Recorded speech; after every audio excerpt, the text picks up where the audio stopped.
All right, let's talk NASCAR. Unfortunately, we were trying to go live, and that didn't work out. I'm glad we tested it out, though. Yeah, that would have been bad trying that. Like, hey, the race is done. Yeah, right. That didn't work out. Yeah. I'll test it out myself. I guess in privacy, if you call it, to make sure we get it done right for Sunday. But everything looked good. Everything was set up like they told me it was supposed to be set up. And then when I went back to the page to hit the live button to go live, it wasn't there anymore.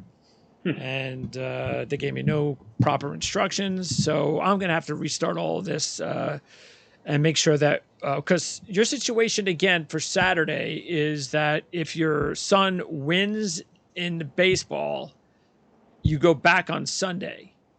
Yeah. And then you still don't know what time you'll be done on Sunday.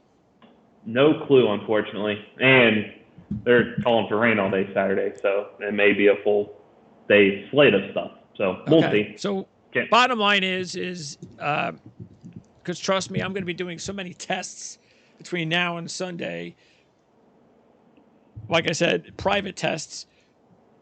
So once I know that we're ready to go and it's all set up the way it should be, then once Eric and I have a firm time that we know definitely we're going to be able to go live, I'll go ahead and set that up.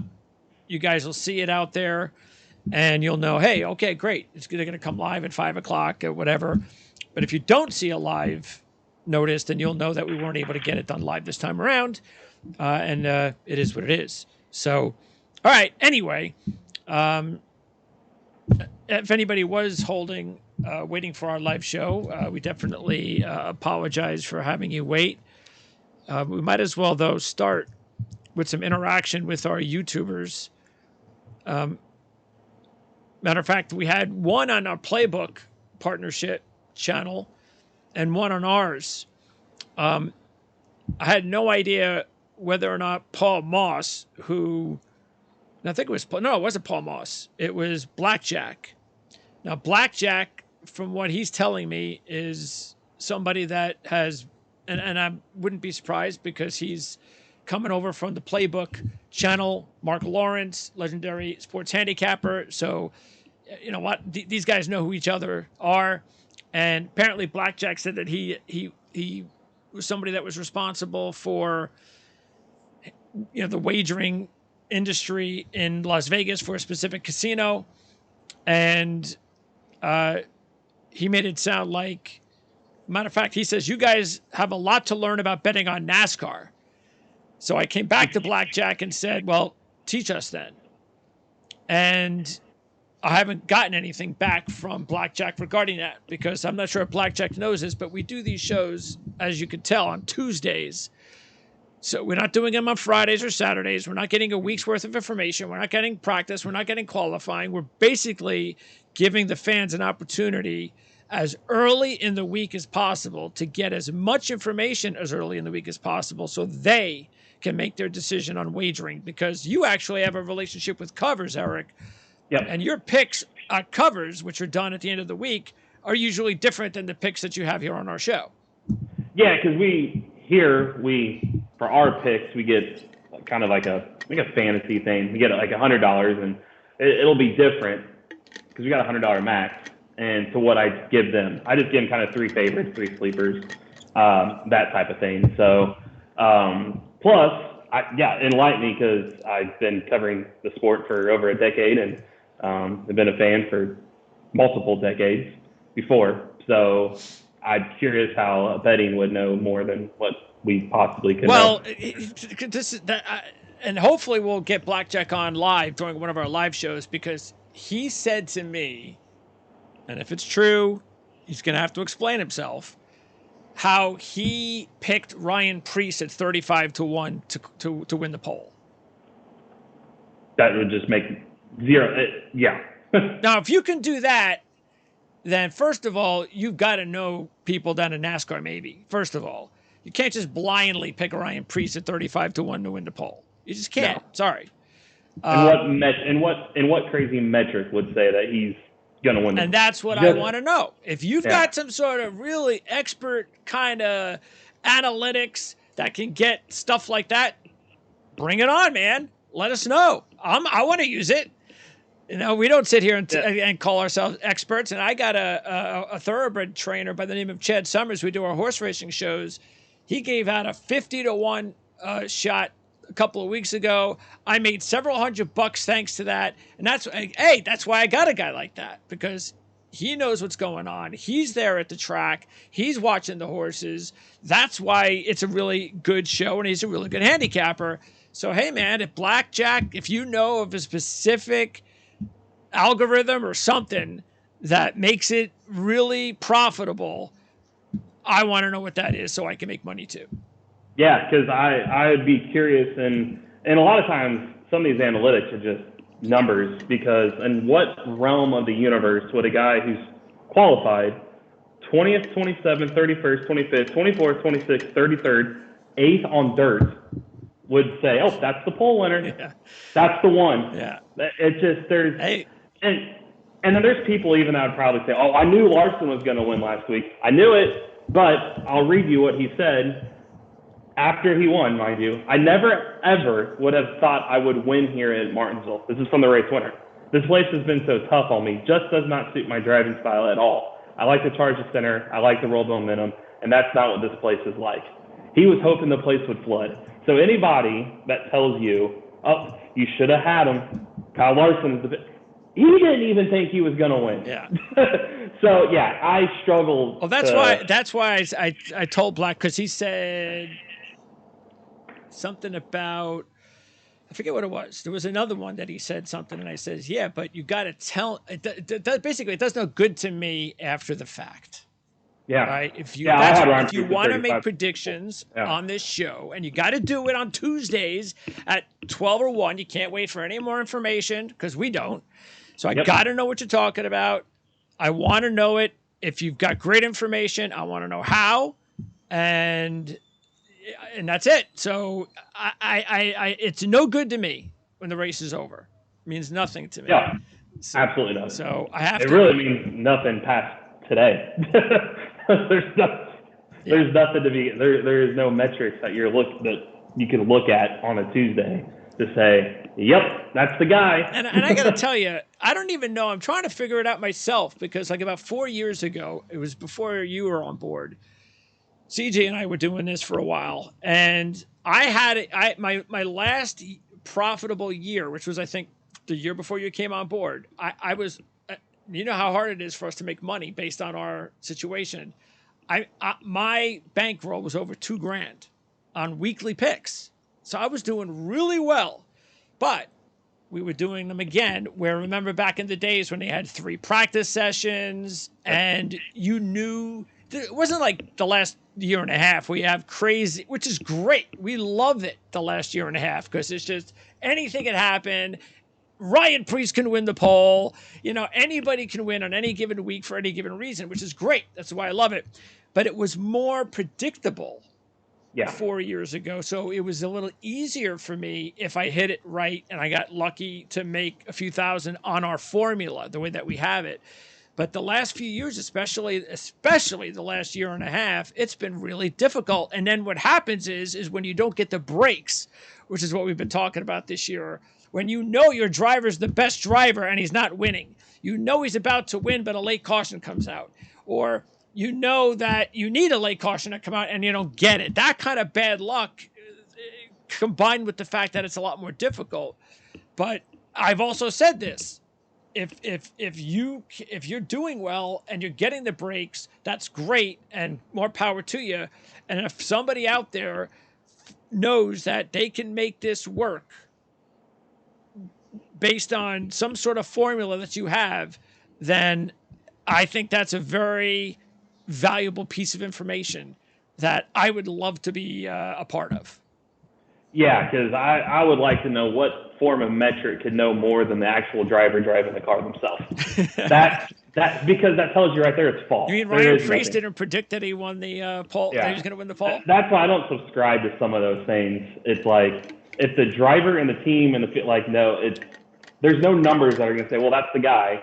Because it's just that, it's a number. Like you couldn't, like when he won, did you look back at all? Did you look at anything? It wasn't just Ryan Priest too. it was the starting grid, basically. It was like Ryan Yeah. Preece, Eric Almirola, and Daniel Suarez. Suarez, who had been doing nothing for a couple of Yeah. months. And they basically held par for the first quarter of the race on Sunday until Preece sped on pit road. Yeah. He might win the race if he doesn't speed on pit road. That's how. So were you able to find out anything even after the fact that said, okay, well here's why these specific drivers, including Ryan Preece, did so well in qualifying and were doing so well during the race? No, only because, and this is where you live in the facts world instead of a tainted number. I would want to see any car, just put any car up front, because even Denny Hamlin and drivers are saying that whoever had the cleaner up front, you just couldn't pass. There's 3 passes for the lead all day. Preece, who was leading, gets mid-pack and couldn't get past 15th. So Denny Hamlin, who was up front, and then pit cycles or 2-tire stops or fuel only, and Joey Logano, for crying out loud, finished outside the top 30 in the first stage. Second stage, he was just wanting to finish on the lead lap. Wasn't he like a lap down? Yeah, both stages. And he finished a second because of a pit call. So it's like he didn't have a car better than Preece, but he couldn't get past in the end other than just by one person, Larson, because that dirty air and that package, you just couldn't pass. So put J.J. Yaley up front. I mean, it just goes to show there's no numbers to show that a downforce package that isn't working, you can't pass with it, is going to say, well, that's the guy because he's really good and practice 2 on the 10-lap average. Well, so if we had a Martinsville race this week, would you just be like, I kind of got no idea? Would you be like, or was there anything that you could, because we have to go back here again. So when we do, what will you take out of this race to handicap it? I know it's early. A lot of things are going to happen, but let's just say it happened this week. I think you have to take, if it happens this week, then honestly, you'd have to go with the faster guys. You'd have to go with the guys that looked I wouldn't take Larson. He only led 30 laps. So I wouldn't take Logano. Preece again.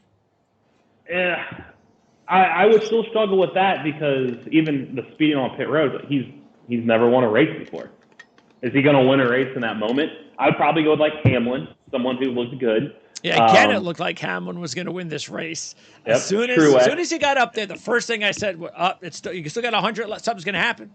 Yep. I knew something was going to happen.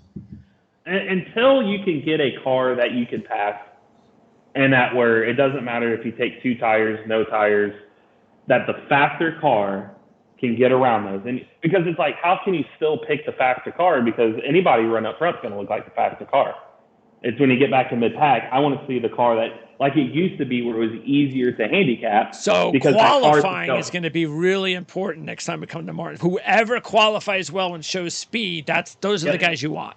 That's what it's going to be, which goes back to when you take your show on a Tuesday, you're not going to know. You're not going to have any practice or know who's going to be that quicker guy. Because if you, like Hamlin said, in NASCAR these days, if you qualify well, you don't speed on pit road, you don't get caught up in somebody else's mess, you're going to get a top 5 at the very minimum because you're not going to get passed. You can have a worse car than those behind you. It's just that difficult to pass. Where the 2017, 2018, 2019 eras, you had the big 3, and it didn't matter where you put them. It just seemed like they always found their way back to the front. We don't have that right now. Nope. You got guys that have never been good on the tracks before winning on these tracks, and there's no metric you can say because they've never been good there in the past.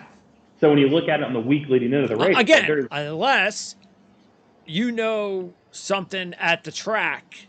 Because, like I said, that's really a lot that could come into play, as I was saying with my example with my thoroughbred trainer. Because he's there, because he's seeing the horses, because that's the reason he made the pick. No other reason other than, boy, he looks really good. So maybe there's something going on. Because I hear that all the time. I can see somebody qualify 6th and maybe practice in the top 10, but nothing special. But then I hear chatter about everybody likes this car. Everybody thinks he's going to win. And lo and behold, that's the fastest car. So unless you know maybe that something's going on at the track, which again I think is awesome information, it's kind of very hard to tell, which is why once we get this thing up and running live, I welcome Blackjack to come on the show. Well, chat with us on the show, of course. And I wouldn't even be opposed to having Blackjack as a guest on our show, because if he's saying, and if you're saying you have this much stature, like I said, you're coming from Mark Lawrence's Playbook channel, so maybe even Mark knows who you are. And if you have a different name that maybe you could provide for me, and I could show it to Mark, and Mark can tell me, yeah, I know this guy, but I'd love to have you on our show, and I'd love to be able to pick your brain and tell us and tell the entire audience here on our channel how we should handicap NASCAR in 2023. Yeah, because I need help. I mean, again, if I get luck, I should have had 3 other wins this year. But this Martinsville thing was a complete. It's just. But like you said, I think we've got it figured out. You have to qualify well. It is, and you look at the where the guys are that win and where they start. They're all up front in the stages. They're always there.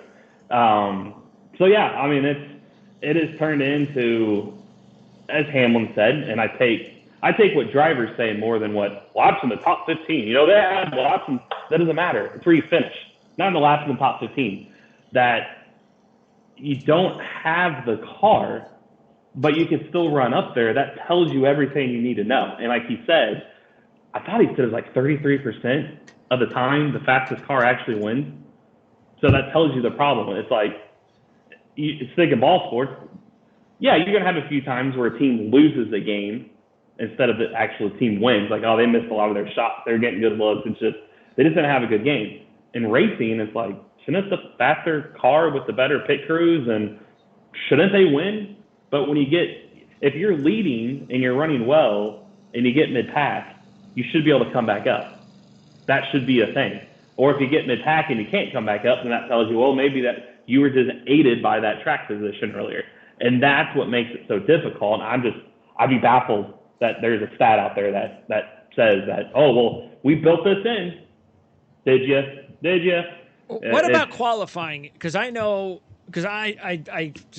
can't watch qualifying anymore. I hate the setup now. It's just go out there and do it like the old days. Just one qualifying test for everybody. Fastest car wins. I can't stand it. It's unwatchable. Does it matter when you qualify? Does any of that stuff matter? It does. Like if you, hey, you know what? I think because he's qualifying at this point in time based on and maybe there are metrics at qualifying at Martinsville. I don't know. Hey, if you have this qualifying time or this position, you stand a much better chance to run a much faster lap. It does, but to look at it in theory for Pat, you'd have to look at it at the exact same time. Like let's just say Martinsville. Yeah, because that plays a role. It plays a role in track temperature because you don't know until you get to that point what the actual track temperature is the same, how much the tires, what qualifying order you qualify in. Yes, that can mean something because of how much rubber's on the track. But if you qualify, let's just say it's early. Let's say the qualifying starts at 10 a.m. and it'll end 11 a.m., noon, whatever. The earlier you qualify, the better because the track's cooler. Whereas if you go in the later afternoon, maybe the later you go, you might catch a cloud that covers the track in cloud cover, which adds more grip. So it's very random. It's stuff that you can't predict because you don't know. There's not a soul in this world that can say, hey, on qualifying day, it's going to be 71 degrees with the track temp of 52 degrees. Like, well, how do you know that? How do you know a cloud is going to come in? That's why it's very random with what could happen. But yes, those are factors, but you just don't know those factors until you actually get into qualifying day because they are very real, but there'd just be no way of how would you know? Because a cloud, I know like here at the Indianapolis Motor Speedway, a cloud on the track could change the difference of making a fast 9 and being outside the top 20. Just one simple cloud. But you can't plan for that. You don't know where the clouds are going to be. And it's hard to, like I said, to base off, well, he qualified good and he qualified 22nd last year and he's now in the 23rd qualifying spot in line this year. But it's like, well, what time was qualifying the year before? Yeah. Because that all changes too. So it's so. Who was Priest? Which car did Priest take over for? Cole Custer. How did Custer do at Martinsville last year? I don't have it in front of Do me. we know? I mean, I that's the can only look. other thing I could think of, right? Yeah, but even Not that Cole Custer has a lot of good data to go on, unless it happened to be Cole Custer's best qualifying session of his career. well, let's see. I could tell you that because That could be that was my thought. I was like, well, did he qualify well last year or something? Because there'd be nothing. There's absolutely nothing this year. There's no metric. I won't believe anything anybody says that there's a metric this year that tells you that Ryan Preece is going to win the pole on a Tuesday. There's just nothing. Yeah, there you go. He qualified 3rd and 5th last year. 3rd and 5th. Okay. There you go. Okay. See, that's a different story. Okay. Knowing that, yeah, I probably would have bet him 35-1 to win the pole. Absolutely. Yeah, that stat I'll buy. Which we don't do pole picks or anything here. Now, race pick, I still wouldn't have picked them. Even if we even did our show Saturday night and hey, we got all the info, we got practice, qualifying, I still wouldn't have picked Ryan Preece to win the race. Just because again, qualifying, as I've said for some of these tracks, is 1 lap, sometimes 2 lap average. A race like this one was 400. It's different. There's a lot of variables that can come into play over the course of a 400 lap race.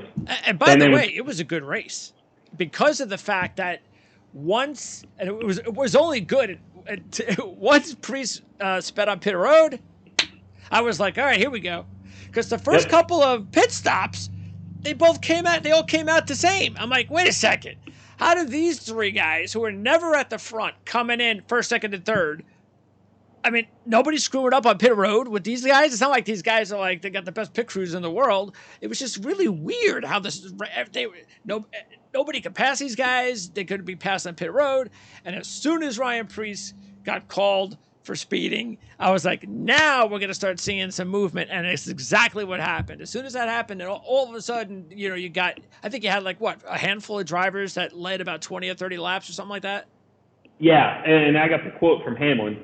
This is what he said. The package was terrible. It's either the package or the tires. You can't pass. Cars that I was lapping 10 laps before, we called a caution, and I couldn't now pass them for second. It's very difficult. Next-gen racing is all about strategy, execution on pit road. That's who wins. Rarely does the car that dominates or the best car win, simply because you can't control the race when you need to. At least we couldn't. We made a great strategy call to get the positions back. I just needed to stay in the lead. It's the biggest thing. When you get the lead, you have to stay there. Just had an unfortunate timing of that caution. So there you go, unfortunate timing. He had a good car. Pit stop. That's the story of my season. Unfortunate timing. And there is nothing in the world you can't plan for that. The teams don't plan for unfortunate. So that's where it's like it's a lot of luck involved. Sometimes you got to. Oh yeah. Again, sure. Luck's involved. We win that one. Luck's involved in Richmond. Truex wins. We're all winners in that one. It's just that's where it plays. It's like we'd be more winners more if luck. There's no way that I could sit handicapping that race. Like, in Richmond, I bet a caution comes out with 22 to go, and Truex is not going to have any tires. The only time that I've heard of something like that in years. Yeah. Not that it hasn't happened, but for somebody that should have won the race if he only just had more tires. Yes. If it's the guys that should have won aren't winning because of outside factors that they can't control. So that's why that's what we've talked about with NASCAR. You just wish they could get it right. That stuff. No overtimes. Let's end in regulation. Yeah, we probably have a lot more. Is that what winners. I was watching that video from that? I don't remember the name of the channel. I'll look it up. It was matter of fact, I sent it to you. So it's a channel that has as many subscribers as we do, and it's called Elite Precision 29. I even commented to him. And for somebody that only has 2,000 subscribers, he had 1,200 comments, and the video is 100,000. So I can imagine, though, even though usually I don't comment when you have that many comments, because if I'm specifically wanting the channel owner to see it. But hey, if we post a video all of a sudden and we get 1,200 comments, I'm reading them all. I want to know what everybody's saying. It's not like I could do this. It's not like I get 1,200 comments every day. So and I wanted to congratulate him on it and so forth. But my point of getting to this was on the video, he was trying to make a point regarding crowd noise and how, you can't, they're not, Fox isn't tapping into the crowd noise factor like they used to. And he was showing clips of when that happened. And he showed a clip, I think, of Junior winning a race. It was a caution came out with like 5 laps to go. And the announcer said something about like a something point. And I'm like, what is he talking about? And I'm like, wait a second. The race is going to be over? Is that what used to happen? Mm-hmm. And that's what you're talking about is because they got to a certain point, meaning I guess they weren't going to be able to make, once they make up those caution laps, you're at the distance and that's it. The race is, so they actually used to end races with like 5 laps to go on a caution, which I don't know, that there has to be something though. Or maybe it is the best way to go. I don't know. I'd be a little bit upset if a race ended with 5 laps to go. But if the best car won most of the time based on that, then I guess I'd have to be okay. Yeah, because you got to think. Let's say the caution comes out with 5 to go. You got a lap. So caution comes out, you're crossing the line. You got to come back around to pick up the pace car. So there's 4 to go. And then you have to give the pit road, got to open. So you're coming back around for 3 to go. That's if this is best case scenario that the pit road's not blocked. You got to give the lead lap cars the pit, 3 to go. You got to come back around, give the lap down cars the pit, 2 to go. Then you got to reshuffle, white flag, checker flag. You're going to come back to the check. So but you also got to think of how different people race then, because like now, like we've talked about over the last several years, that there's no respect between these drivers. If you're in 7th place, you still think, well, I've got the car to win. I'm in 7th. And you drive over your head and just create cautions to bunch it up, knowing that, well, it's going to go into overtime. Yeah. Then if you bring out the caution, more times than not in these closing laps, the race is over. They're not going back green. So you're just kind of stuck there. Why did they change it? To try to spice up the finishes like and go into overtime. And because how many times have we seen drivers pit with 2 to go because we're going to overtime? Well, in those days, you'd be foolish to give up your pit or your on-track position to pit because you're not going to go back green to get it back. So that's where at least would have been more pure and more easier to find the winner because you can't plan for a caution with 2 to go. There's no metric that's going to tell you, well, in the past 10 years, there's been a caution with inside of 5. How do you know that's going to happen in this race? It's completely different. You know what I'd be okay with? I'd be okay with if they went back to those rules, but because we've talked about this too, is that maybe with 10 laps to go, if there's a caution, you red flag, and you know what I'm saying. So instead of giving up just 4 caution laps, maybe only 1 or 2 or something like that. So you can. That's how you try to finish it the right way, but you're still finishing it on the lap you're supposed to. And I'm okay with giving them, I like that, and giving them 1 restart attempt. Like Junior, I think, has said this, just once. If you start wrecking over, that way it gets more pure, because that's what happens. These drivers all think they're Superman inside of 10 to go because they all just want to make up so many positions at a quicker rate of speed because all the cars are similar. And you just can't do that. So that's why you see wreck after wreck, because like these drivers have said, like Coda, we can make it 90% of the race through turn 1 because we take care of each other. At the end, we just put our car in spots that we know can't go there, and we'll lean on somebody else to slow us down. Well, it's kind of hard to drive when somebody's wrecking you.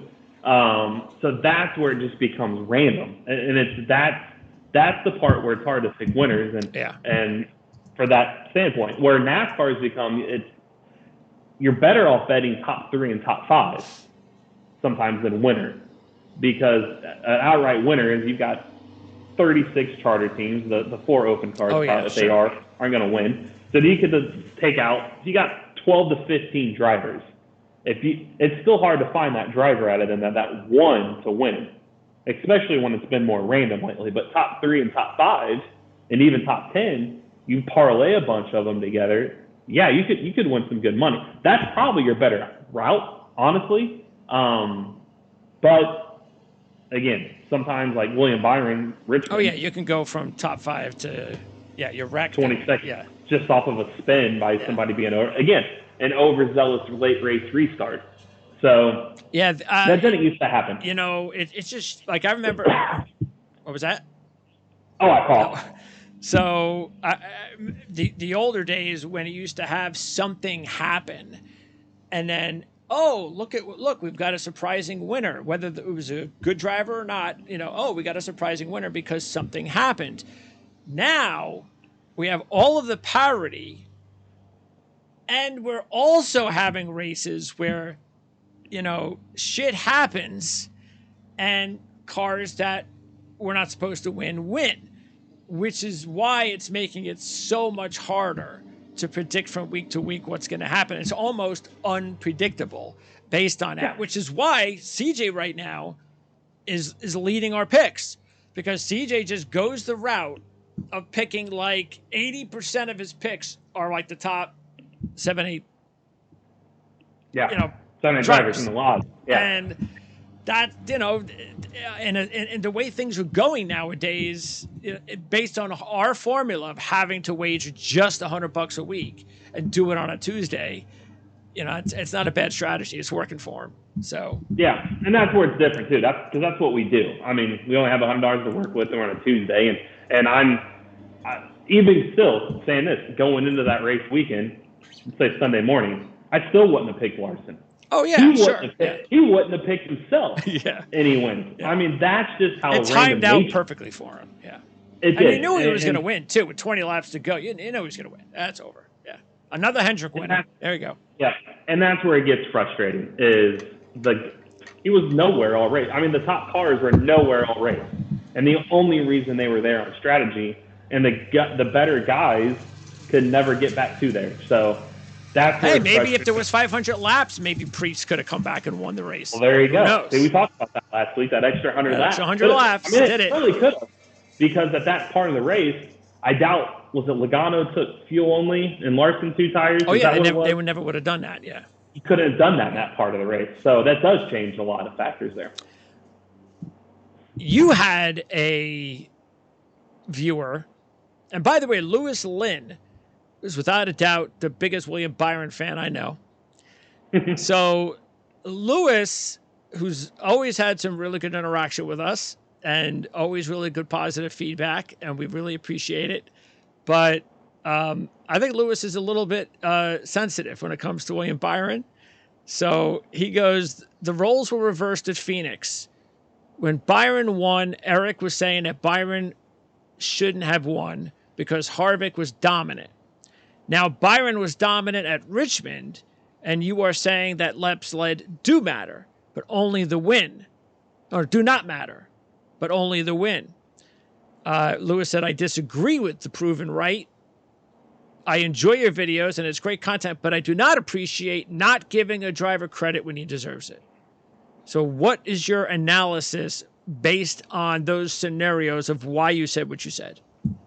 And there was no hate towards Byron. So thank you for the comment. I mean, we talked about that several times. We did. Yes. So Phoenix, in regards to Phoenix, is if that caution doesn't come out for a single car spin by himself, Kevin Harvick wins that race. Another one of those races that we didn't win. And we should have won. We didn't win. And that's where I say it doesn't matter what you see. That's where I don't buy in, and the teams don't either. So don't let anybody fool you. Like I've seen some betting shows and people like, that I saw him in the laps in the top 15. It's like, it doesn't matter. What matters is the finishing in the end. That's what I meant. Because you take out what he did prior to that. Lap led he had a really good car. He did. But was he leading with 10 laps to go? That's what I'm saying. No, he was never going to win that race. Isn't that when we talked about Richmond specifically, we talked about how it doesn't matter who leads early.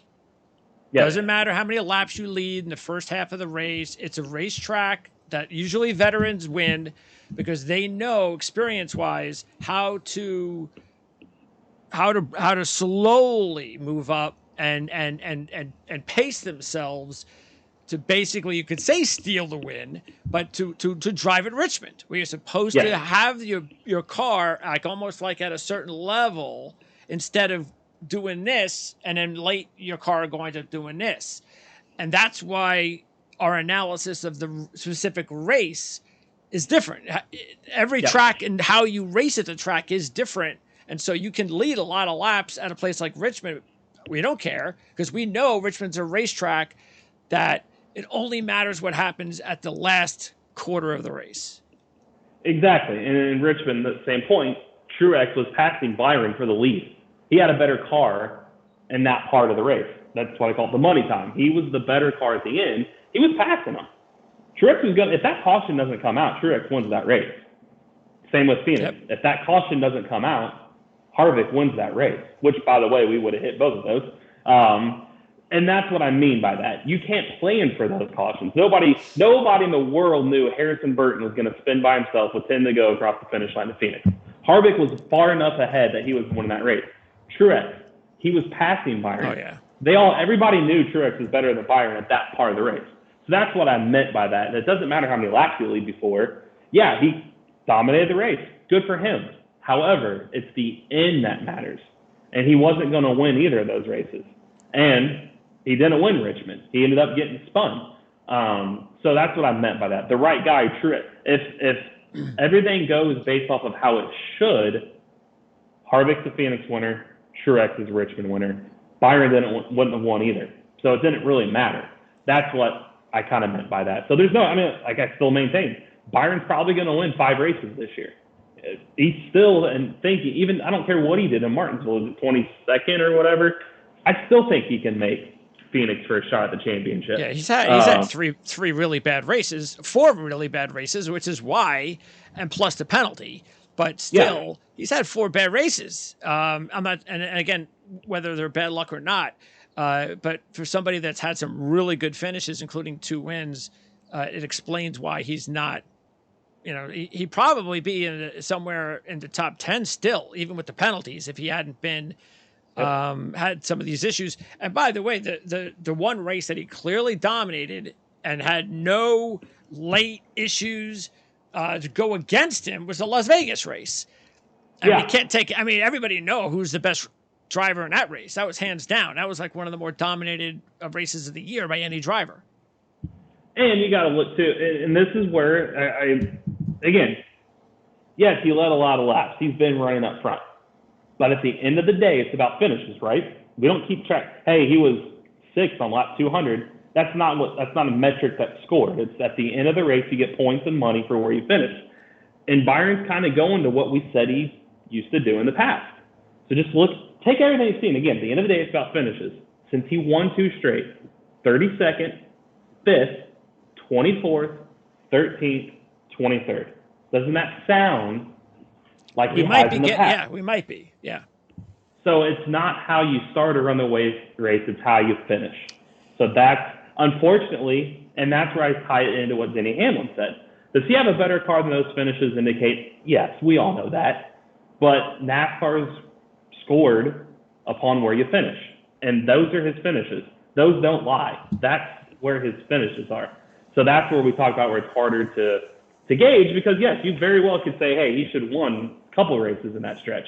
But at the end of the day, he didn't, unfortunately. However, Hendrick, though, when I was looking, that's one of my things I wrote Monday. Yes, the short track package needs help. Yes, the drivers that finish up front don't normally do. However, Hendrick is going to be that team in the playoffs, because you look at the round of 8, Vegas, Homestead, Martinsville, Phoenix Championship 4. We've raced on 3 of those 4 tracks. Hendrick has won all 3 in dominating fashion. So then you go to Homestead last year. Kyle Larson dominated that race. So that's why I'm not worried about him yet. But you still got to finish. So we'll see what happens.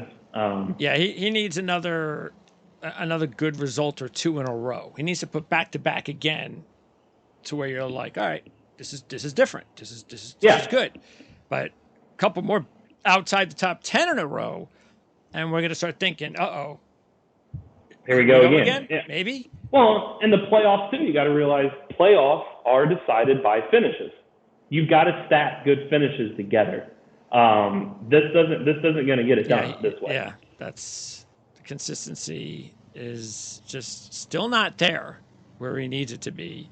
No. And look, and so far this year, that one race has really been the only race in Las Vegas. It's been the only race this year where you've had a dominant car. That's one exactly laps, one race. It just doesn't happen like that anymore.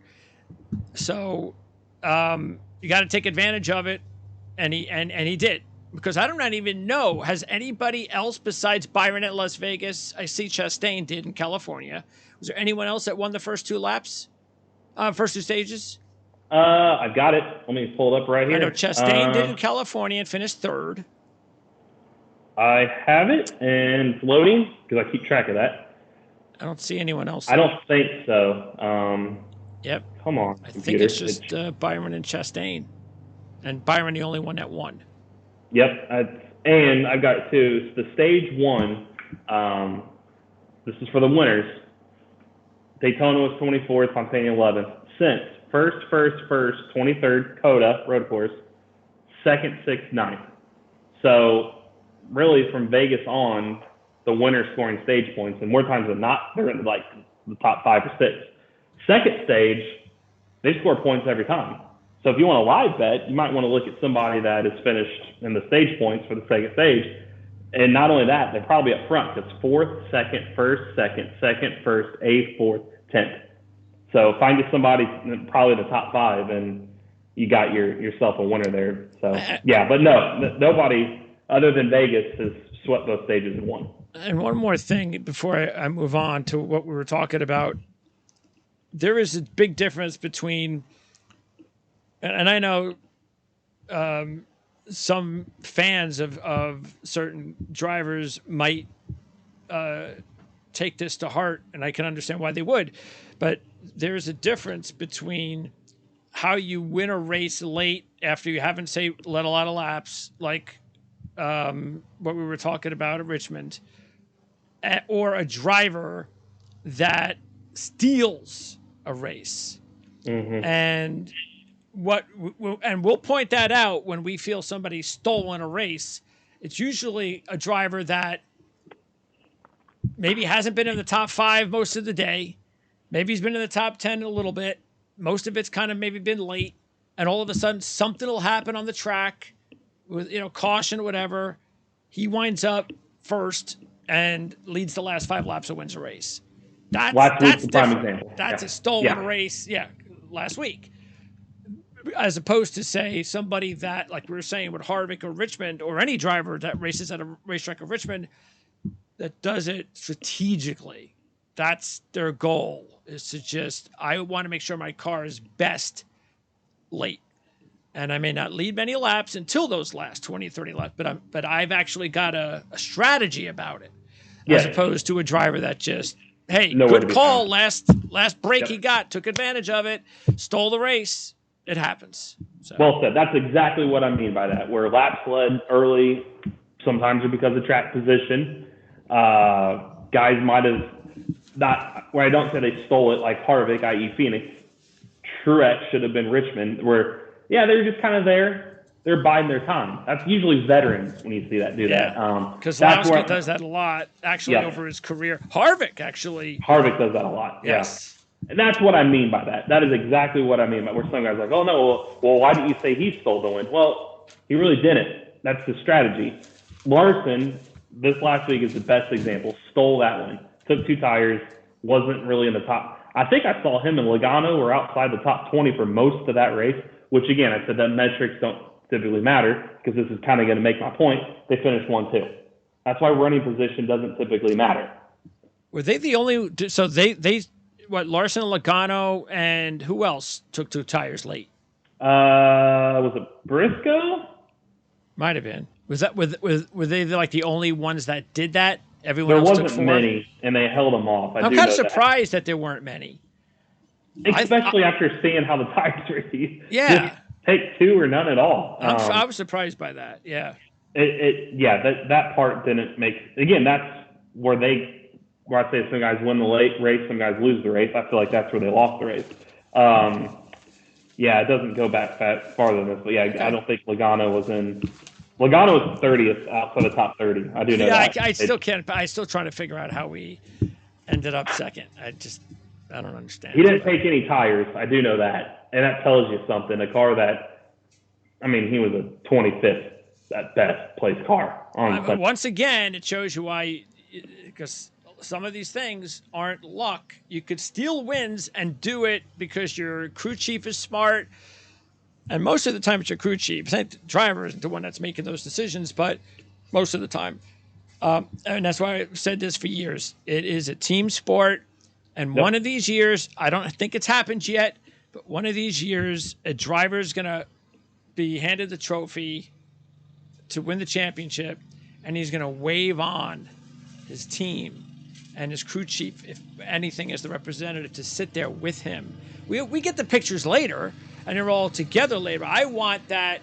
No, this is a team thing. Yeah, I'm not just going to stand up here with the trophy. At least my crew chief is going to represent the rest of the team, and we're going to sit here together. Yep, exactly. Someone's going to do it. All right. Now our picks. Let's start by previewing the Talladega race, the GEICO 500. And believe it or not, I think we have like a total of something like 14 picks each, which is about right for these super speedway draft races.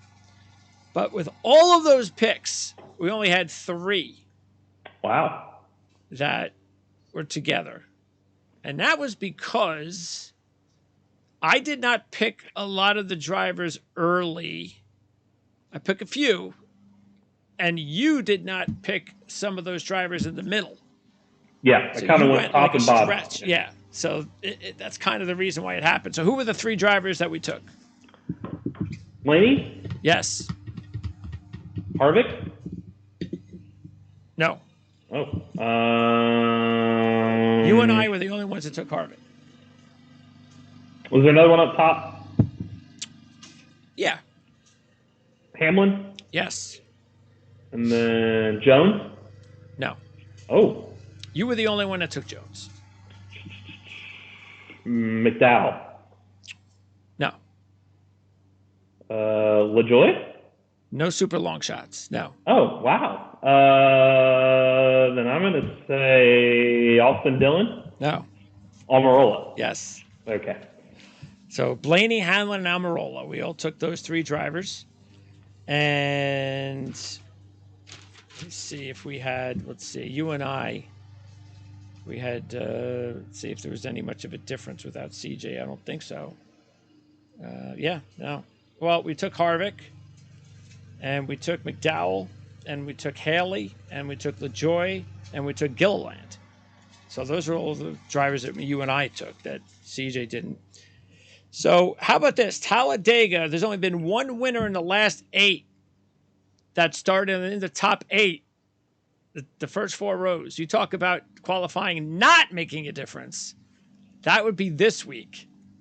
Denny Hamlin was the one that broke that, I guess, trend, winning in 2020 from the pole. And by the way, for Xfinity Series... They didn't qualify that year either, remember, right? Oh, they didn't. Okay, there you go. That was the COVID year. They just lined up by points. See? So, good point.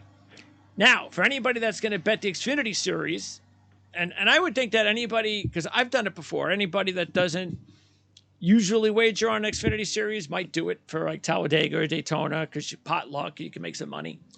So if you're going to be one of those that goes down that route on Saturday, keep in mind that you want to take a Chevy.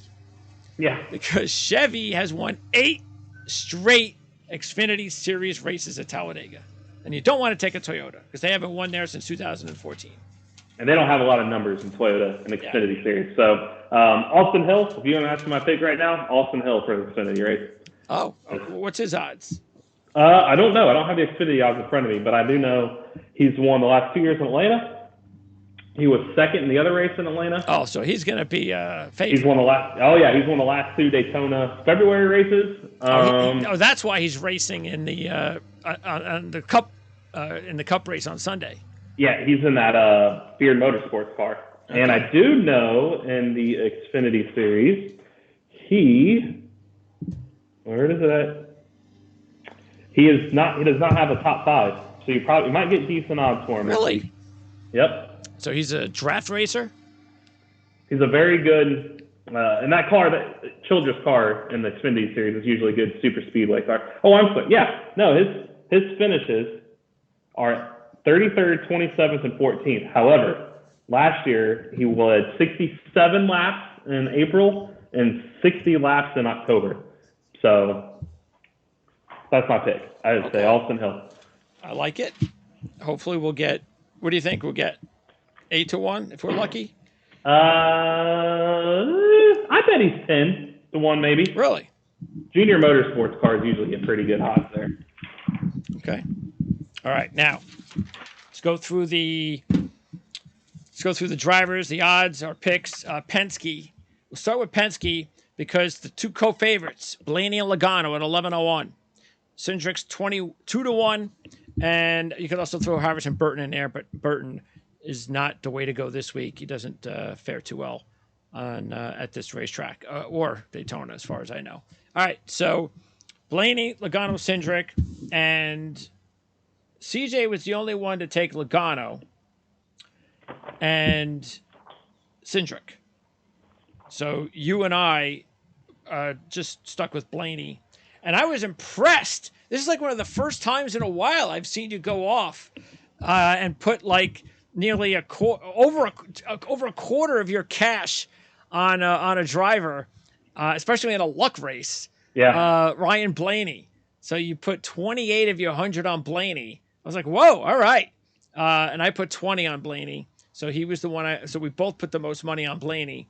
Why not? He's got 4 top 10s in his last 7. Runner-up 2 wins. The runner-up was the last race. They were at Talladega. He led laps in both races last year, and this is definitely one of, if not the best Talladega driver going, like in the last few years, the last 3 years. Because Keselowski is not that he used to be. He used to hold that mantle. He doesn't hold the mantle anymore, based on the last 2 or 3 years, but Blaney's definitely at the top. And you might put Hamlin in there as well, which is why we both have Hamlin. But yeah, Blaney is definitely going to be a tough one if he gets the breaks and if he doesn't get into any trouble. Yeah, for as random as Talladega is, he's got 3 top 2 finishes in his last 7 races there. His last win was on a super speedway at Daytona. Since the start of 2020, the only person that has more speedway wins, on speedway meaning Daytona and Talladega, is Hamlin. Blaney's the best average finishing position, second most top 5s, tied for the most top 10s, third most laps led. So 11-1 is quite the bargain to get him there. Plus, Fords in general, I went a little deeper too. The only tracks they're good at this season are super speedways. Uh-oh. They have led 46.1% of all their laps led this year at the 2 races at Daytona and Atlanta. They've led 343 of 743 laps combined on those 2 tracks. Next best, Toyota, 66 laps led. So Ford has 343. Wow. The next is 66. Chevy is next with 63. Remember, also, Ford, I think they have a top 8 qualifiers in Atlanta. They were really good in Daytona. They just didn't win in the end. I got right here. That's the top 8 qualifying. They led 221 of the 260 laps.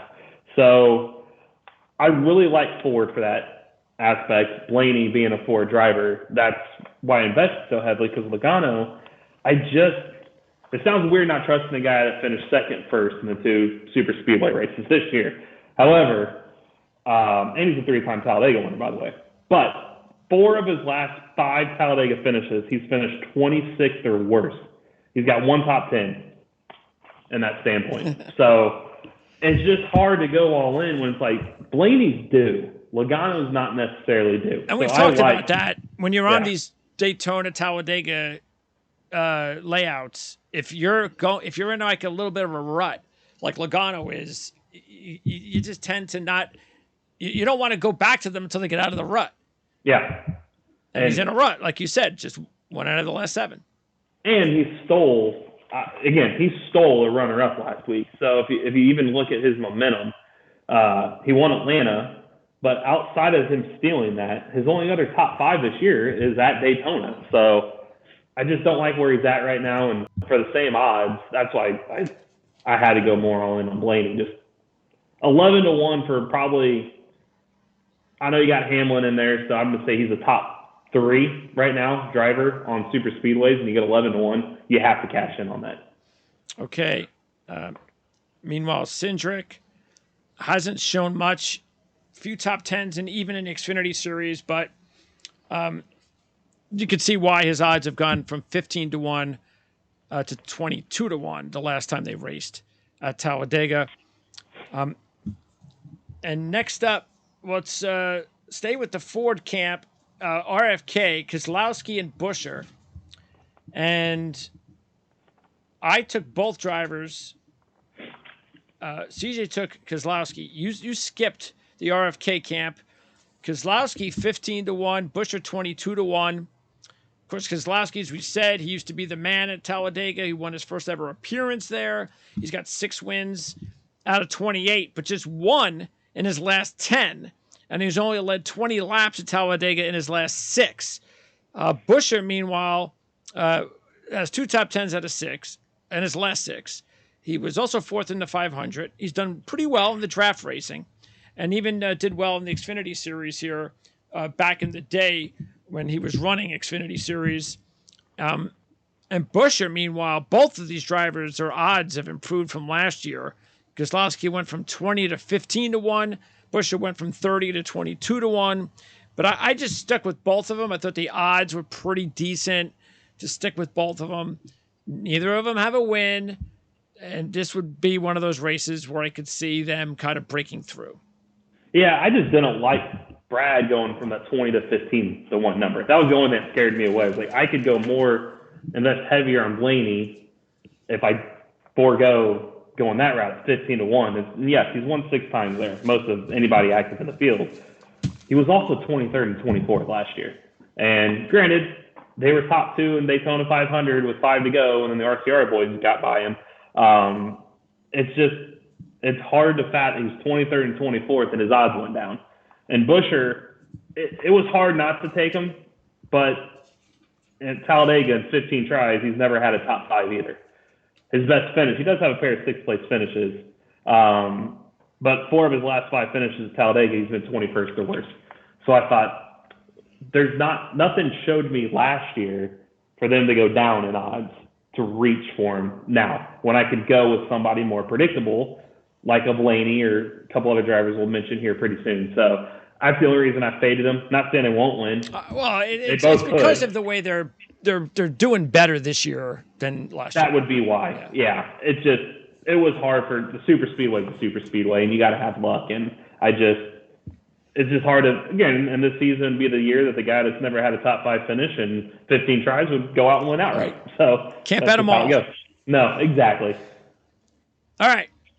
Now let's talk Chevy and Hendrick, because they continue to dominate the 2023 season so far. Elliott 12-1, Byron 14, Larson 18, Bowman 25. I've got to say, it's almost like whoever's putting the line out in Vegas for the racing, it's like, wait a second, they're actually listening to us now. Yeah, Larson is 18-1, where he belongs. Wait a second, really?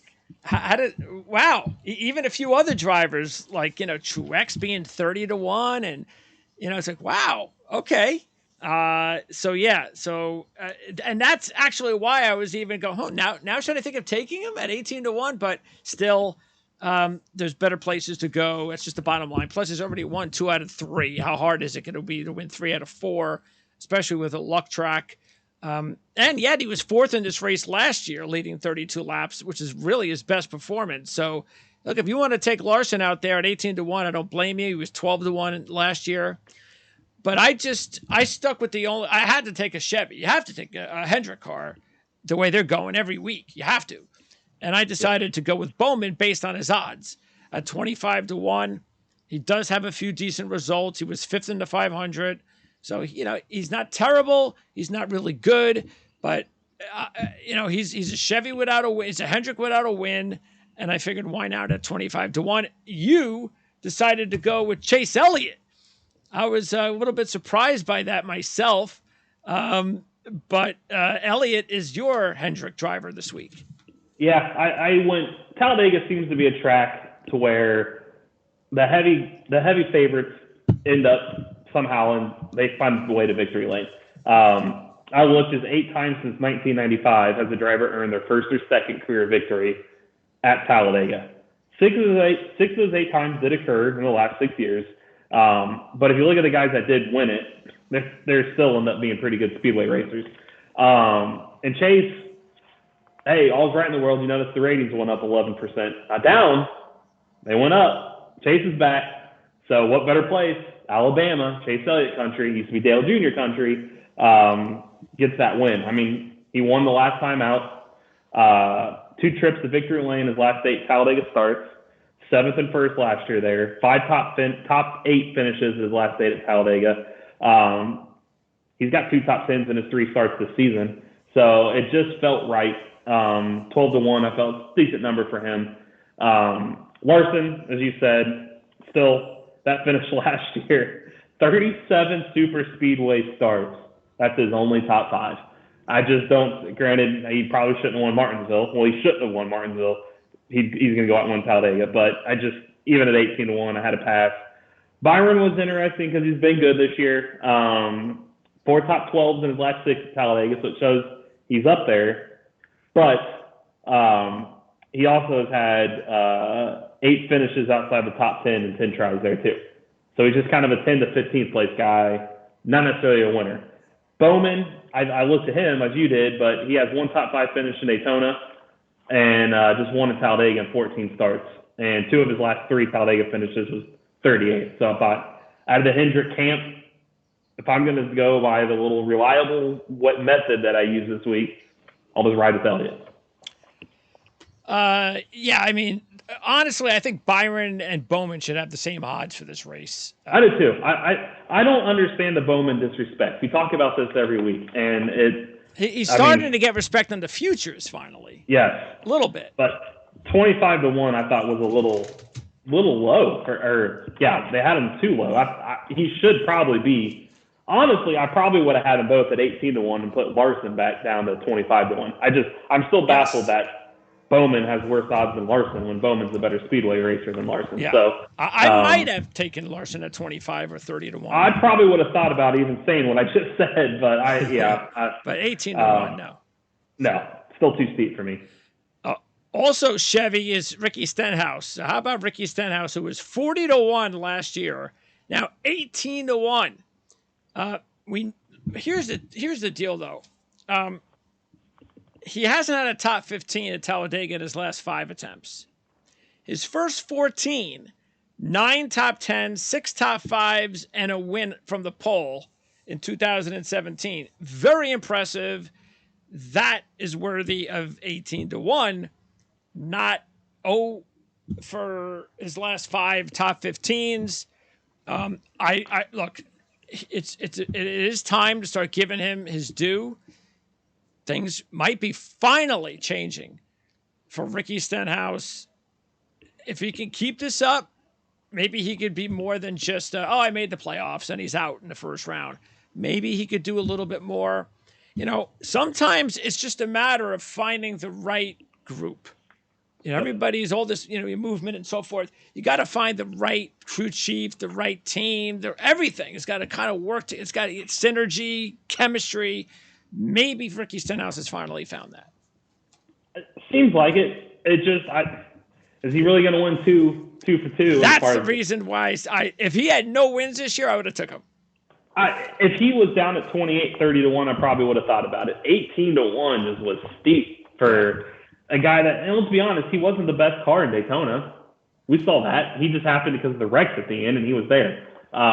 So it's just for a guy, as you said, his last 5 Talladega finishes are 38th, 33rd, 16th, 30th, and 22nd. And he's 18-1 only because of his Daytona win. That's where you always hear about don't chase the money.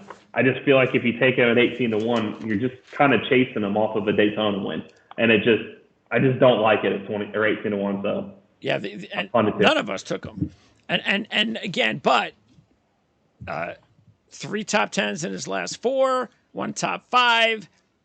This is I haven't looked, but this has to be the best start of his career.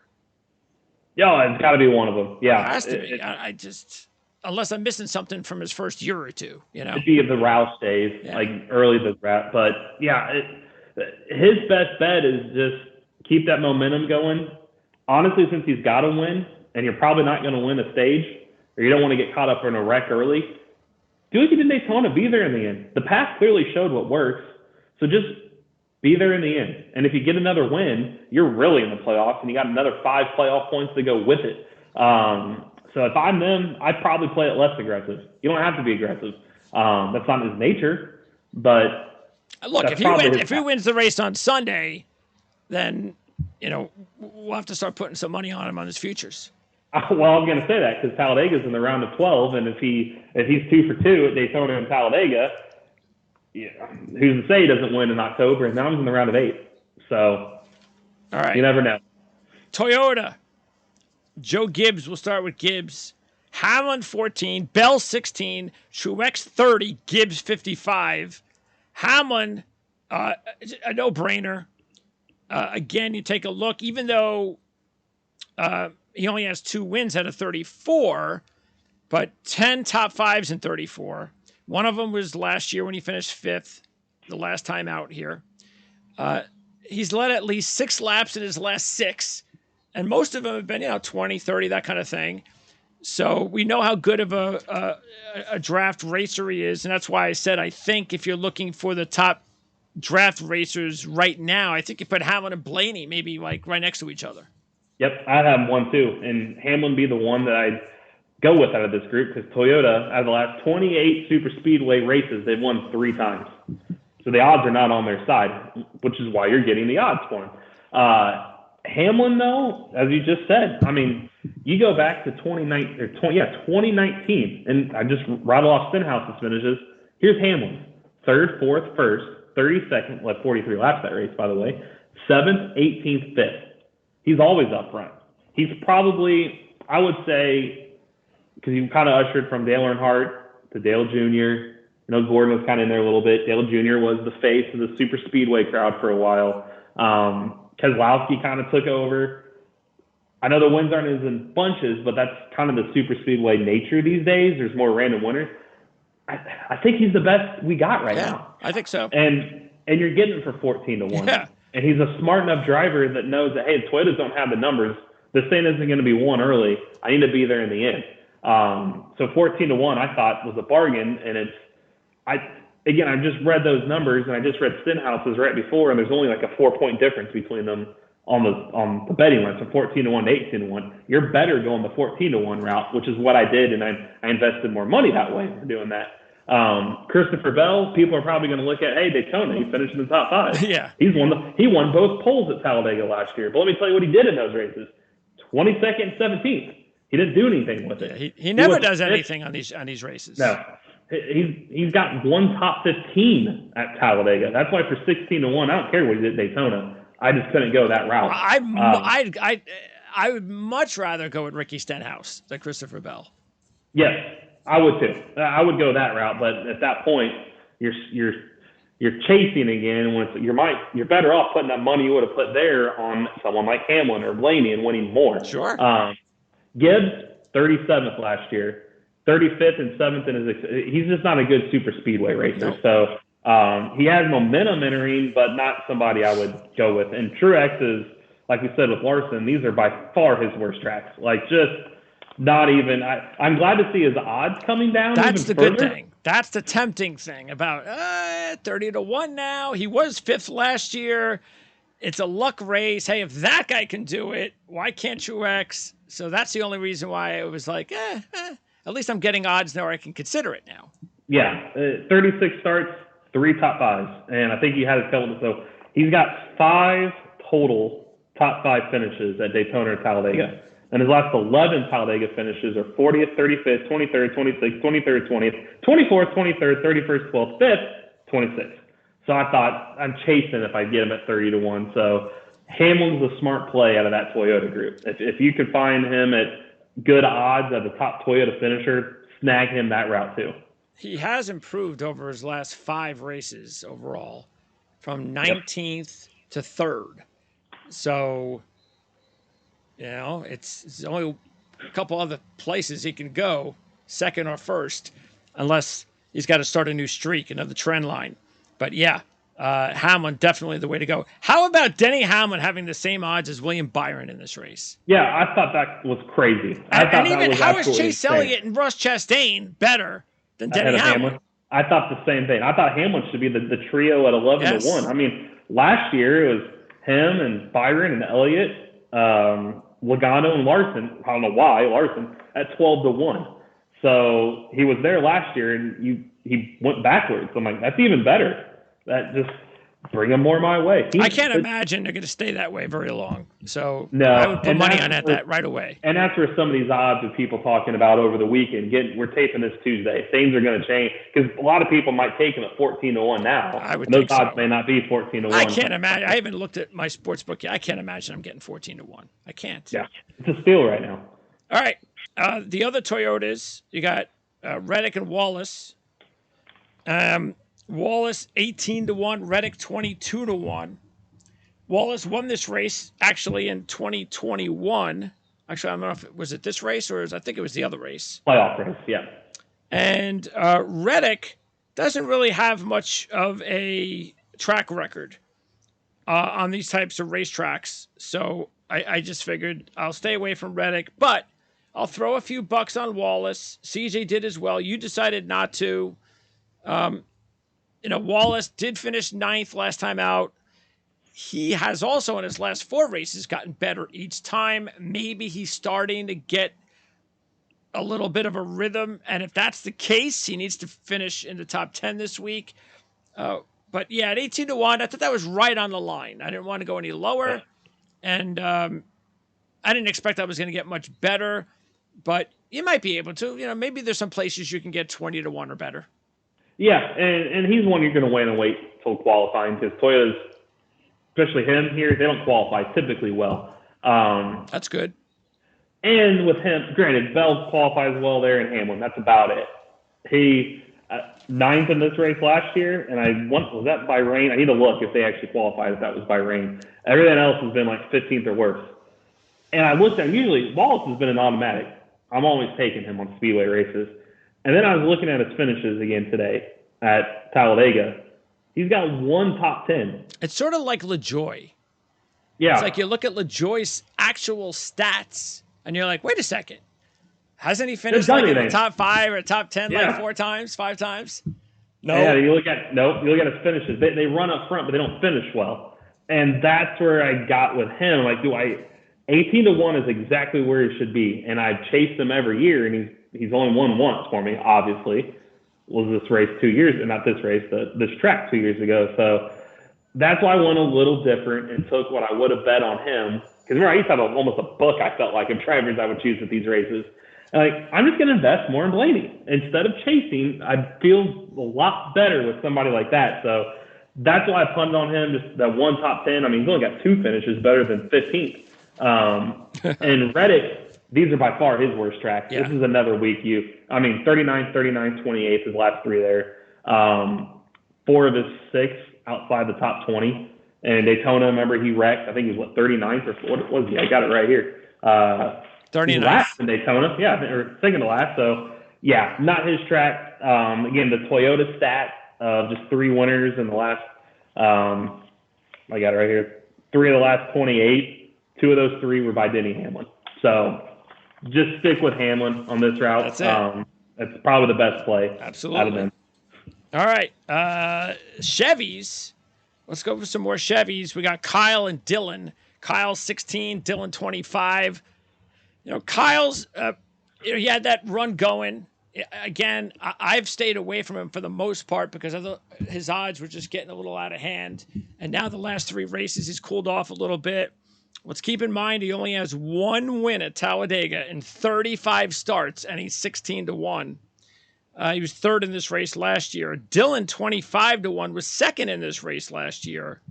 And this is the type of track that Dillon usually does pretty well at. But I decided to pass because, I don't know, 25-1 even. I thought that was a little bit generous for Austin Dillon.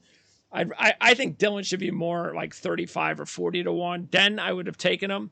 But, I can understand why you would want to go with Austin Dillon this week. And you and CJ both did. Yeah, and they were 1-2 in Daytona. They should have, if he ended in regulation, they finished 1-2. He won Daytona Kyle last year. Yep. That should have been another win. There you go, another win. Second in this, like you said, last year in the spring. I had to get somebody a sleeper. That's why I went that route. Kyle, like you said, just seemed a little steep for being 1 for 35 there. And then you look at his, I just had it. There it is. 6 of his last 7 finishes at Talladega are 18th or worse. That's not good. 16-1. Like, I feel like I would be chasing him when he didn't used to like these tracks with JGR. Granted, again, I'm saying this, these stats were Toyota, and we talked about Toyota. But Reddick didn't do anything in this car either. So Dillon's probably your better play out of the two. But I don't agree. feel good about based on it. the odds. That's why I went with it, because the odds are better, but I don't feel good about him necessarily winning. But it seems like he wins fluke races. We've seen a lot of flukes happen lately. So okay, went his direction. All right, now we have Chastain and Suarez at Trackhouse. 12-1 Chastain, 28-1 Suarez. It's interesting. I was the only one to take Suarez. You two were the only one to take Chastain. This did surprise me that you guys went with Chastain at 12-1, because I think he deserves to get the credit.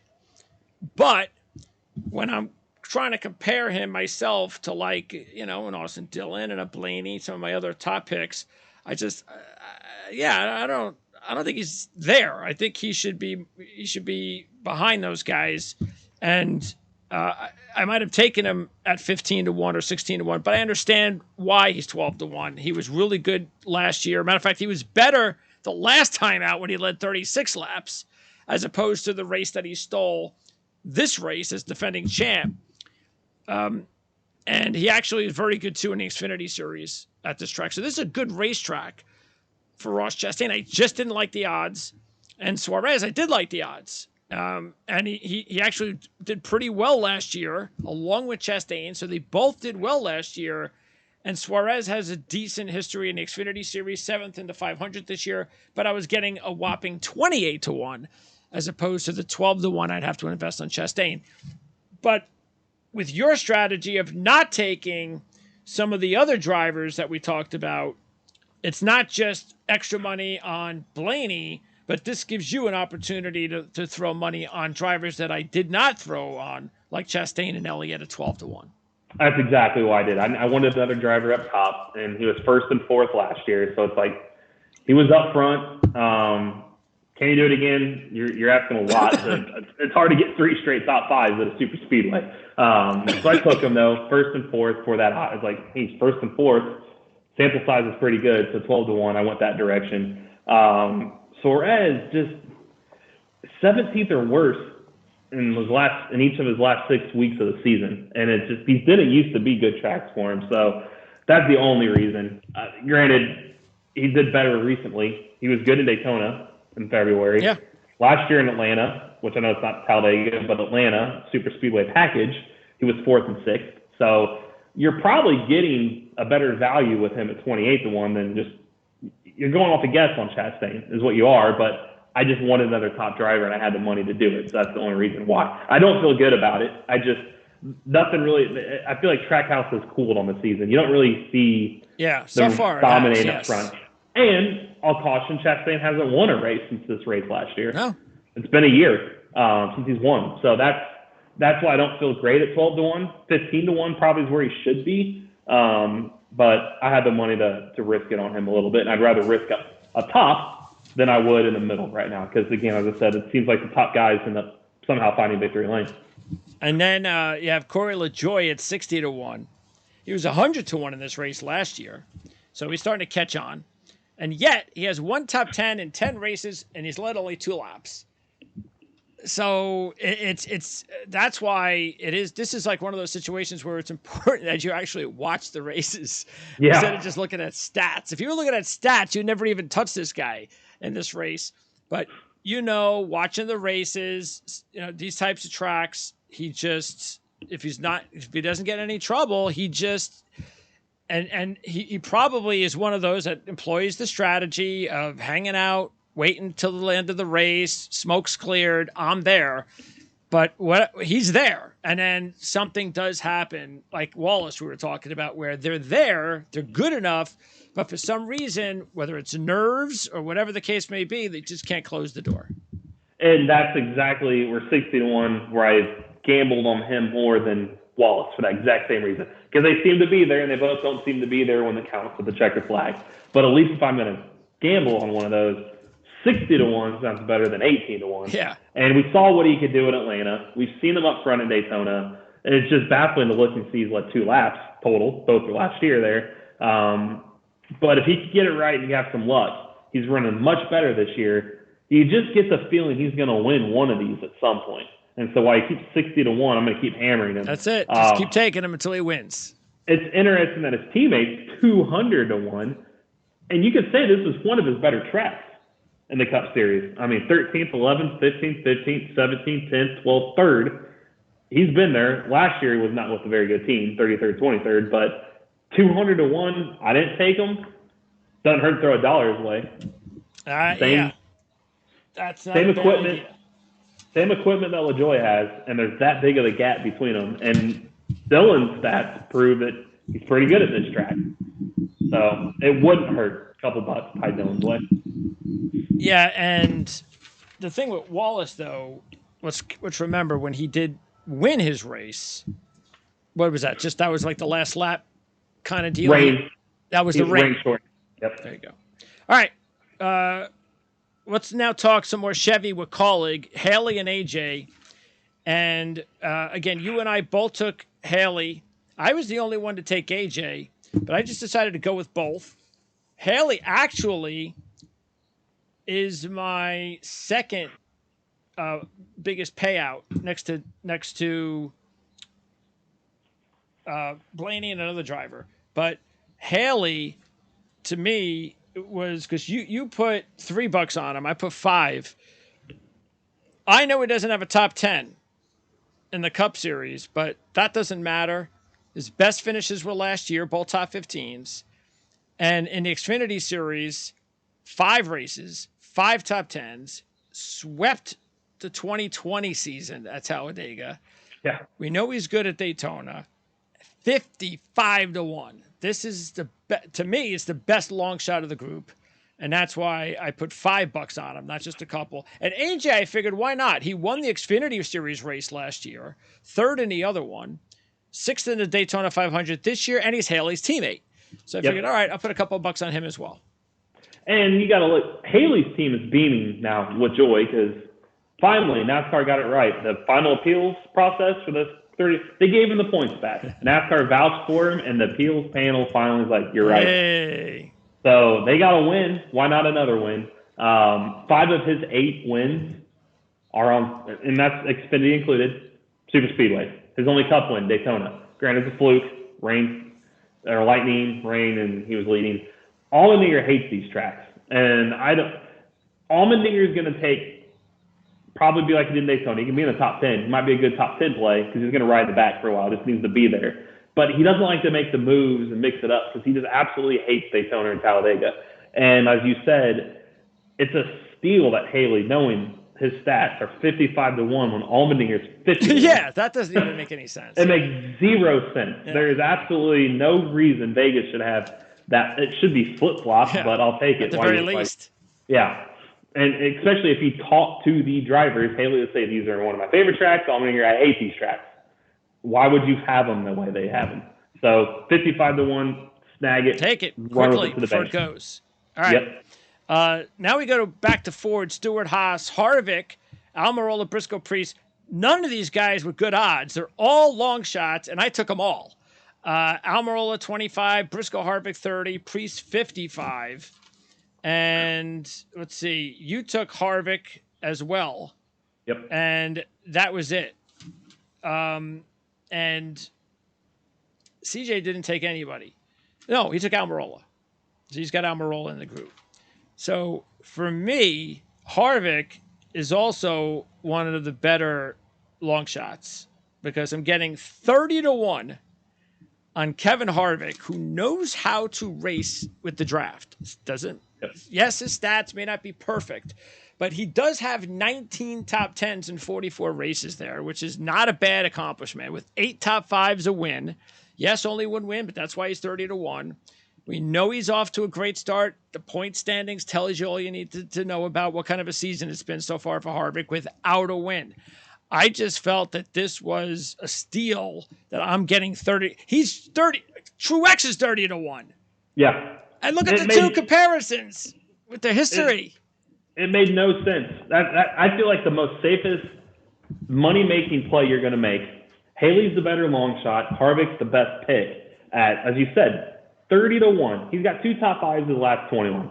That's fine. I hear you. However, 4 of his last 5 are in the top 10, including 3 of the last 4. 4th, 8th, 10th, and then 29th. That means he's hanging around. He's there, and that's all we need to have is here at Talladega. You just got to be there until the end. He could be there, and you're getting him at 30-1. It's a very safe pick. That's a great top 10 play if you can find some good odds on the sports book somewhere. Almirola, I did like. He had a streak of 8 straight top 10s, 5 of them in the top 5, but he's not had a top 10 since, and that's the only thing that scared me. However, he enters off of a 6th place finish. He won his duel in February. He's a forward. He's won here before. So at 25-1, he's a good play. I just thought Harvick at 30-1 was an even better play. Sure. Briscoe, I just didn't trust him this week, but he's not a terrible play in the fact he's got 3 top 15s. He just never finished better than 10th. And he'll tell you, too, he's never really liked speedway racing. But he's got a Ford and a Stewart-Haas, so he could. Priest is better at Daytona than Talladega. That's why I punted on him. I just feel like last week would be more demoralizing to them, where the other guys might be walking with a pep in their step coming in. So I feel like your better 2 plays at a Stewart-Haas, Harvick, Almirola in order. And the other 2 are just kind of reaching, but it doesn't hurt with Briscoe. Well, that's the thing. It's not like they're not good in the draft because Briscoe has had some moments. Also in the Xfinity Series, has showed that he could do it. You talked about Priest at Daytona. So I just figured, well, why not just take them all? Because they're teammates. They're going to try to hook up. And if one of them is there at the end, maybe the other one will be pushing them. So I just decided that's to me, they might actually be the best team to just collectively take together because the odds are awesome and you get 4 of these guys. So you could make a play of just going with Stewart-Haas guys. Yeah. And it wouldn't hurt you because they're past. And again, this is where being at the races and the Daytona, they ride in the back for most of the day. And they just, because their play is let's ride together. We'll have strength in numbers in the end where everybody might be losing teammates. We have all 4 of us together. Who cares about stage points in these races? It's not going to help you because you get caught up in a wreck. You may not get any. Let's just ride around the back. Don't worry about it. And we're there in the end. We can win. So, yeah, they could all draft together. And Harvick as a veteran at 30-1 was just got to go his way. And then Legacy, you decided to take both. You're the only one to take either of these drivers. But you took both. Gregson, another one of these situations where he hasn't shown it in Cup yet, but very good in the Xfinity Series. 6 out of his 8 races were top 10s. He's got a win last year. Jones has 5 top 10s in his last 6 with 2 top 5s and a runner-up. 6th in both races last year, leading 25 and 23 laps respectively. The only reason I stayed away from those guys is because they're just not doing anything. And no, they look terrible this year, but I thought for their odds. But the odds are very good, and it is a luck race. So, and remember, Jones was leading he led the white flag lap of this race last year. He just got kind of bum rushed, and they drafted around him. So you think he's learned. And then the fall race, he was running up front, and I think didn't he lead the final lap of that race too? And then Elliott Blaney hooked up, and Might have. I think he might have led both final laps recall. last year, or the white flag laps. And you look at his last lead, and he's another guy that hangs out up front, 5th, 2nd, 27th, 9th, 6th, 6th. So he's always up there for 35 to 1. Like, got to go his way. If I'm going to go his way, I might as well go with teammate at 80 to 1. Yeah. That's right. And Gregson knows how to race there. As you said, his Xfinity stats. And last year with Beard Motorsports, he was 20th and 19th. And if you remember right, in the Coke Zero Sugar 400 in Daytona, he had a top 5 last year with that team. Now he's Jones' teammate with Legacy, so I thought, hey, they've had a terrible season so far. They've not done much, but 35 and 80 to 1. Yeah, we talked about good chemistry for Ricky Stenhouse. It's exact opposite. There's something going wrong in this, under the roof there at Legacy. That's just, if I was them, I'd make changes. I'd go, let's switch everybody. Crew chiefs, everything. Everybody on that side, everybody on the other side, and see what happens, because it's not working. No. Front row, and you and I both took the front row drivers, and that's McDowell and Gilliland. McDowell 50 to 1, Gilliland 100 to 1. McDowell has 4 top 10s, 3 top 5s in his last 7, and last year 8th and 3rd. Gilliland, in the 2 Cup races last year, one of them was a top 10, and he showed good results in the Truck Series at this track. And he has been racing some, in the last month, he's actually put together the best stretch of his Cup career. So, yeah, I figured why not put these teammates together. Yeah, I mean, McDowell's a Daytona 500 champion. 3 top 8 finishes, last 4 Talladega starts. He's running better. And I said he was third, and actually is third in 2 of his last 4 Talladega starts. So he knows how to be there in the end. And Gilliland was great at Daytona. He'd get caught up in incidents that weren't necessarily his fault. He was good there. He's got 4 top 15 finishes his last 5 starts on the season. So that's a better, I think I read somewhere it's like the best 5-race stretch for that 38 car ever. 7th in this race, or the fall race on this track last year. He's got momentum. He's got a forward. His teammates won with front row.